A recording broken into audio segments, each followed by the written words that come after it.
Unified 911, anong matutulong namin sa'yo? Anya ti maitulong mi ken kahapon. Anong may tatabang ko sa Unsay imo? akong ikatabang nimo? Ngini makadabang na misal ka no.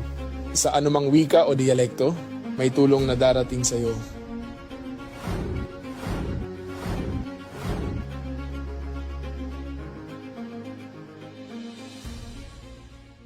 Lilingkod sa bawat Pilipino at magbibigay ng tamang impormasyon para sa tahimik at maayos na Pilipinas. Police News Network, alagad ng batas, tagapagtaguyod ng balitang pulis, sandigan ng mamamayan, patnubay ng katotohanan.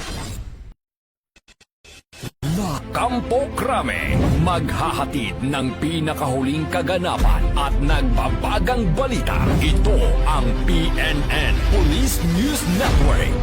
At ngayon, ang inyong mga tagapagbalita.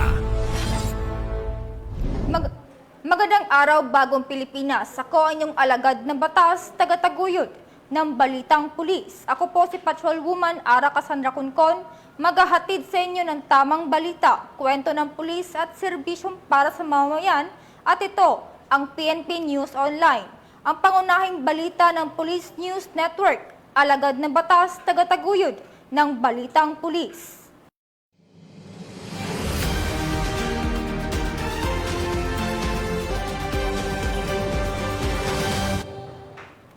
Narito ang mga balitang dapat ninyong abangan.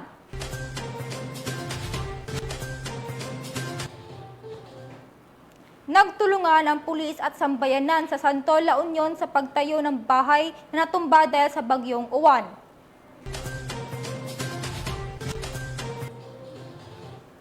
Police Regional Office 5 nahuli ang rank 6 most wanted person sa Masbate.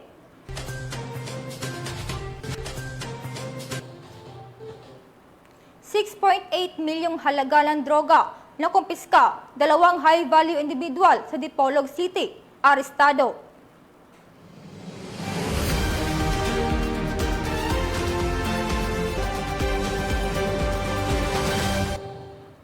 Narito ang mga balitang hatid ng ating PNN correspondents mula sa iba't ibang panig ng bansa.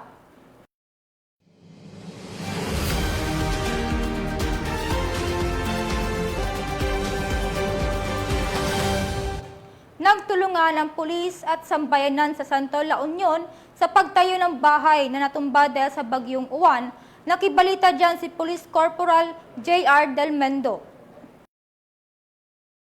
Ng bayanihan at pagtutulungan ang mga tauhan ng 1st Provincial Mobile Force Company ng La Union Police Provincial Office sa pamumuno ni Police Major Dean Christopher E. Beñas, Officer in Charge, ay agad na rumisponde sa Barangay Ramut, Santo La Union upang magbigay ng tulong sa mga residente na nasalantaan ng bagyong Uwan. Agad na nagtulong-tulong ang mga pulis at mamamayan sa pagtayo ng bahay na natumba dulot ng malakas na hangin. Sa pangunguna ni Barangay Captain Mike L. Bundot, punong barangay ng Ramot, ipinakita ng mga residente ang diwa ng pagkakaisa at malasakit sa kapwa kasabay ng aktibong partisipasyon ng mga kasapi ng 1st PMFC na nagbigay ng kanilang oras, lakas at serbisyo para may balik ang tirahan ng apektadong pamilya. Ang nasabing gawain ay hindi lamang simpleng pagtulong kundi patunay ng patuloy na ugnayan at pagtitiwala ng pulisya at komunidad. Sa pamamagitan ng mga ganitong inisyatiba, higit na napapalapit ang kapulisan sa mga mamamayan at naipapakita ang kanilang tunay na layunin, ang maging katuwang sa pagpapanatili ng kaayusan, kaligtasan at kapakanan ng bawat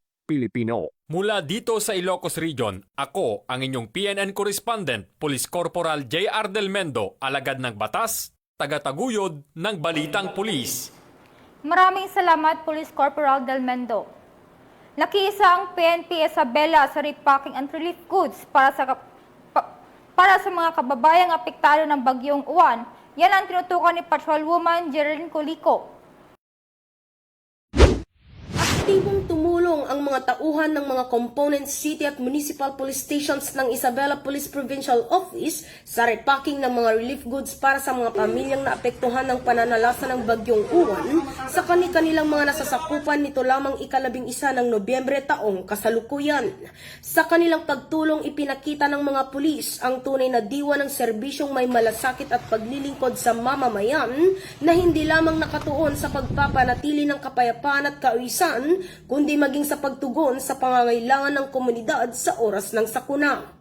Ang nasabing aktibidad ay bahagi ng disaster response at recovery efforts ng Isabela PPO na layuning makapagatid ng agarang tulong sa mga kababayan na labis na naapektuhan ng kalamidad. Sa pamamagitan ng pagtutulungan ng mga pulis at ng lokal na pamahalaan, muling naipadama ang espiritu ng bayanihan at pagkakaisa sa gitna ng pagsubok. Kasunod nito ng pagpapakita ng kapulisan ng kabayanihan sa gitna ng unos kung saan sa bayan ng Reyna Mercedes, ang pwersa ng pulis, katuwang ang Disaster Assistance Response Team, Provincial Disaster Risk Reduction Management Office, mga opisyal ng barangay at mga voluntaryo ay matagumpay na nailigtas ang isang pamilyang natrap sa kanilang kubo sa barangay Binarasang, Reyna Mercedes, Isabela. Patunay ito na ang kapulisan ay katuwang ng bawat mamamayan sa pagtataguyod ng ligtas, maayos at maunlad na pamayanan lalo na sa panahon ng kalamidad. Mula dito sa Lambak ng Cagayan, ako ang inyong Police News Network correspondent, Patrolwoman Jerilyn Colico, alagad ng batas, tagataguyod ng balitang pulis. Maraming salamat, Patrolwoman Colico. Rank 6 Most Wanted ng Masbate. Arestado ng Police Regional Office 5 sa matagumpay na operasyon. Ang report mula kay Police Staff Sergeant Marculito P. Lovendino Jr. Bilang bahagi ng pinaigting na kampanya laban sa mga wanted na individual, naaresto ng mga tauhan ng Pro5 ang isa sa mga pinaka-wanted na persona sa rehiyon sa Masbate. Naaresto ang suspect na si alias Al, 43 anyos, residente ng Aroroy, Masbate, na nakalista bilang rank 6 most wanted person sa rehiyon ng Bicol. Isinagawa ang pag-aresto ng mga operatiba ng Aroroy Municipal Police Station dakong alas 8 GMT ng gabi sa Barangay Kapsay, Aroroy, Masbate. Si alias Al ay naharap sa 2 kaso ng panggagahasa na walang piyansang inirekomenda. Siya ngayon ay nasa kustudiya ng Arroy MPS para sa wastong dokumentasyon at disposisyon. Pinuri ni Police Brigadier General Nestor C. Babagay Jr., Regional Director ng Pro5, ang mga operatiba sa kanilang matatag na dedikasyon upang matiyak ang mga wanted na individual ay mapanagot sa kanilang mga krimen. Dagdag pa niya, ipagpapatuloy ng Pro5 ang pagpapaigting ng kanilang manhunt operation sa ilalim ng Enhanced Managing Police Operations Framework upang mapanatili ang kapayapaan, kaayusan at kaligtasan ng publiko sa buong rehiyon ng Bicol. Mula dito sa Tabaco City Catholic Cemetery, ako ng Police News Network correspondent, Police Staff Sergeant Marculito P. Lovendino Jr., alagad ng batas, tagataguyod ng balitang pulis. Maraming salamat, Police Staff Sergeant Lovendino. Tunghayan naman natin ang mga balita mula sa Visayas.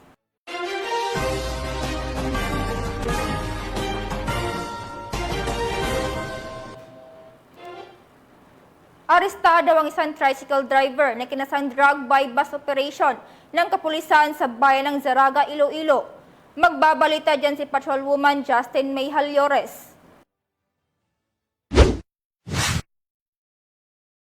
Hindi na nakapalag ang isang tricycle driver matapos mahulog sa ikinasang drug by bus operation ng Zaraga Municipal Police Station sa Barangay Guines, Zaraga, Iloilo, bandang alas 7 GMT ng gabi, nito lamang ika-10 ng Nobyembre taong kasalukuyan. Kinilala ang sospek sa alias na JR, 41 anyos, at residente ng Barangay Sambag, Zaraga, Iloilo. Ayon sa investigasyon, nakabili ang police pusher buyer ng isang sachet ng hinihinalang shabu mula sa sospek sa isinagawang operasyon na pinangunahan ni Police Lieutenant Vincent Garcia, officer in charge ng Zaraga MPS. Ang matagumpay na operasyon ay bunga ng ilang linggong surveillance ng mga operatiba matapos makatanggap ng impormasyon tungkol sa iligal na aktibidad ng sospek. Na-recover mula sa arestado ang marked money na 1,500 pesos at 2 pang sachet ng pinaghihinalaang shabu na may bigat na humigit kumulang 5 gramo at tinatayang nagkakahalaga ng 34,000 pesos. Agad siyang dinala sa himpilan ng pulisya para sa karagdagang investigasyon. Kasalukuyang nakadetain ang sospek sa Zaraga Zaraga Municipal Police Station at nakatakdang harapin ang kasong may paglabag sa Republic Act 9165 o ang Comprehensive Dangerous Drugs Act of 2002. Patuloy rin ang investigasyon upang matukoy kung may kasabwat pa si alias JR sa iligal na operasyon ng ipinagbabawal na droga sa lugar. Muling pinaalalahanan ng PNP ang publiko na maging katuwang sa kanilang kampanya laban sa iligal na droga bilang patunay ng kanilang dedikasyon sa pagpapanatili ng kapayapaan at kaayusan sa komunidad. Alinsunod sa kanilang adhikain na bagong PNP para sa bagong Pilipinas. Serbisyong mabilis, tapat at nararamdaman. Mula rito sa Police Regional Office 6, ako ang inyong PNN Correspondent Patrolwoman Justin May Halyores. Alagad ng batas, tagataguyod ng Balitang Pulis. Maraming salamat Patrolwoman Halyores. Nasabat ang mahigit 100,000 pisong halaga ng shabu sa sinagawang operasyon ng mga kapulisan sa Dawis, Bohol. Magbabalita dyan si Patrolwoman Path Judith Nicanor. Nasabat ng kapulisan ng Dawis ang 102,000 halaga ng hinihinalang shabu mula sa isang street-level individual sa isinagawang bypass operation ng mga operatiba sa Purok 2 Mariveles, Dawis, Bohol nitong lamang nakaraan. Ayon kay Police Captain Dennis N. Siragon, hepe ng Dawis Municipal Police Station ng Bohol Police Provincial Office, bandang alas 6:53 ng gabi na ikinasa ng mga otoridad ang nasabing bypass operation na nagresulta sa pagkaaresto ng suspect na si Marvy, 26 anyos na residente ng Viking 2, Dawis, Bohol. Nakumpiska mula sa suspect ang 4 na transparent plastic sachet ng hinihinalang shabu na may timbang na 15 grams na may standard drug price na 102,000 pesos, bypass money, cellphone at Honda Click na motor. Samantala, kasulukuyang nasa kustudiya ng Dawis MPS Custodial Facility ang suspect at maharap ito sa kasong paglabag sa Sections 5 and 11 ng Republic Act 9165 o Comprehensive Dangerous Drugs Act of 2002. Ang matagumpay na operasyon ng mga kapulisan ng Dawis ay patunay lamang ng kanilang dedikasyon upang matiyak ang kaligtasan at kaayusan ng ating komunidad para sa isang bagong Pilipinas. Mula dito sa Central Visayas, ako yung Police News Network Correspondent Patrolwoman Judith Nicanor, alagad ng batas, tagataguyod ng Balitang Pulis. Maraming salamat Patrolwoman Nicanor. Narito naman ang mga balita mula sa Mindanao.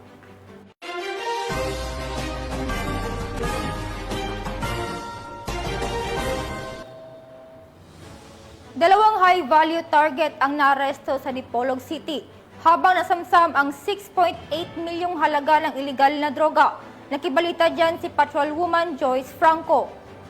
Dalawang high-value individual ang naaresto matapos ang matagumpay na isinagawang bypass operation ng mga tauhan ng Regional Drug Enforcement Unit 9 katuwang ang operatiba ng Dipolog City Police Station, 1st Zamboanga del Norte Provincial Mobile Force Company, PDAU, PIDEC at PIDEA Zamboanga del Norte. Nito lamang ika-11 ng Nobyembre taong kasalukuyan sa Barangay Miputak, Dipolog City. Kinilala ang mga sospek na si alias Amo, 37 anyos, kasal, residente ng poblasyon Rizal, Zamboanga del Norte, at alias May, 29 anyos, babae, residente naman ng Barangay Liang, Dapitan City. Sa isinagawang operasyon, nasamsam ang tinatayang 1,000 gramo ng hinihinalang shabu na nakapaloob sa 20 malalaking heat-sealed transparent plastic cellophane na may standard market value na humigit kumulang 6.8 milyon. Isang piraso ng totoong 1,000 peso bill na ginamit bilang bypass money, isang driver's license, isang Toyota Vilos na kulay itim na may plaka na JAQ 1109 at iba pang non-drug evidence. Ang mga nakumpiskang droga ay isinumite sa PIDEA Forensic Unit sa Zamboanga del Sur para sa qualitative at quantitative examination. Samantala ang mga suspect ay sasailalim din sa drug test at medical examination sa Zanorte Medical Hospital bago pansamantalang idetine sa Dipolog CPS habang inihahanda ang inquest case para sa paglabag sa Section 5 ng RA 9165 o Comprehensive Dangerous Drugs Act of 2002. Sa nasabing operasyon ng kapulisan, ito ay bahagi ng kanilang patuloy na kampanya laban sa iligal na droga na may layuning sugpuin ang kalakaran ng ipinagbabawal na gamot, lalo na ang mga high-value targets upang mapanatili ang kapayapaan, kaayusan at kaligtasan ng komunidad. Sa huli, nananawagan ang kapulisan sa publiko na patuloy na makipagtulungan sa mga otoridad sa pamamagitan ng pagbibigay ng impormasyon upang higit pang mapalakas ang kampanya kontra iligal na droga sa rehiyon. Mula dito sa Zamboanga Peninsula, nagbabalita ako ang inyong PNN correspondent, Patrolwoman Joyce Franco, alagad ng batas, tagataguyod ng balitang pulis. Maraming salamat, Patrolwoman Franco. Arestado sa Cotabato ang isang lalaking target sa search warrant at nakumpiska sa kanya ang 2.5 grams ng shabu. Ibalita mo, Patrolwoman Jovelyn Dodoso.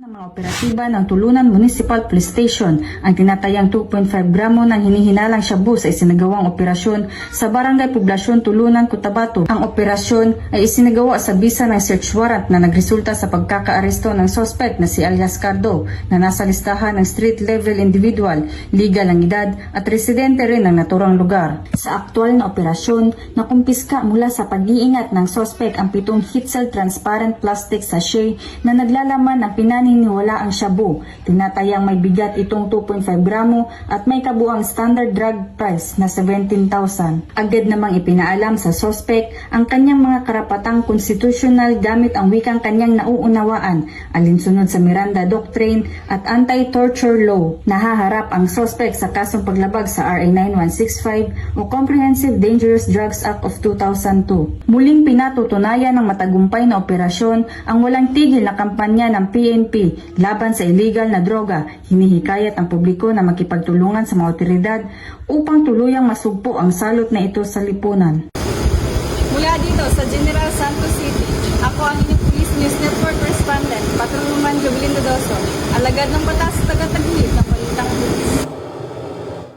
Maraming salamat, Patrolwoman Dodoso. Isinagawa sa Police Regional Office 13 ang blessing at turnover ng bagong rifles at drones para sa mga epektibong operasyon ng kapulisan. Tinutukan niyan ni Patrolwoman Renz Malilin. Nagsagawa ng turnover ceremony at pagbasbas ng mga rifle at DJI Mavic 3 drones ang Police Regional Office 13 na ginanap sa RMFB 13 Headquarters, Barangay Tungaw, Butuan City nito lamang 11 ng Nobyembre taong kasalukuyan. Pinangunahan ni Police Brigadier General Marshal Mariano P. Maestrado IV, Regional Director ng Pro 13 ang naturang aktibidad kasama sina Police Colonel James T. Goforth, Chief Regional Staff at Police Colonel Glenn C. Sampaga, Chief Regional Logistic and Research and Development Division 13. Kabuuang 50 unit ng 5.56mm Basic Assault Rifles M10 na may kumpletong accessories, cleaning kits, instructional manuals, 18,000 rounds ng ammunition at 2 unit ng rotary blade or propelled wing unmanned aerial vehicle ang minasbasan ni Reverend Father Police Major Rogen L. Layson. Ang mga nasabing armas at drones ay formal na itinurn over sa Regional Mobile Force Battalion 13 na pinumunuan ni Police Lieutenant Colonel Michael B. Lozada, Officer in Charge. Layunin ng mga ito na palakasin ang internal security operations, pagpapatupad ng batas at disaster response sa buong Caraga Region. Mula dito sa Police Regional Office 13, ako ang iyong PNN correspondent, Patrolwoman Karen A. Malilin, alagad ng batas, tagataguyod ng balitang pulis. Maraming salamat, Patrolwoman Malilin. At mga ka-PNN, 43 days na lang, Pasko na.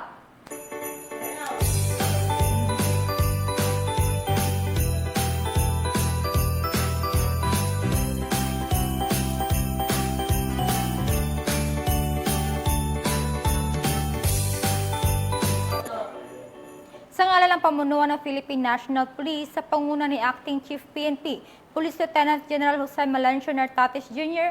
at sa pamunuan ni President Ferdinand Bongbong Marcos Jr., kami ay maglilingkod sa bawat Pilipino at magbibigay ng tama at balansing balita. Mula rito sa tanggapan ng tagapag-ugnay ng pambansang pulisya, ako ang iyong alagad ng batas, tagataguyod ng balitang pulis, Patrolwoman Ara Cassandra Cuncon. Kami ang bagong PNP para sa bagong Pilipinas, serbisyong mabilis, tapat at nararamdaman, maghahatid ng tamang balita, kwento ng pulis at serbisyo para sa mamamayan, at ito ang PNP News Online.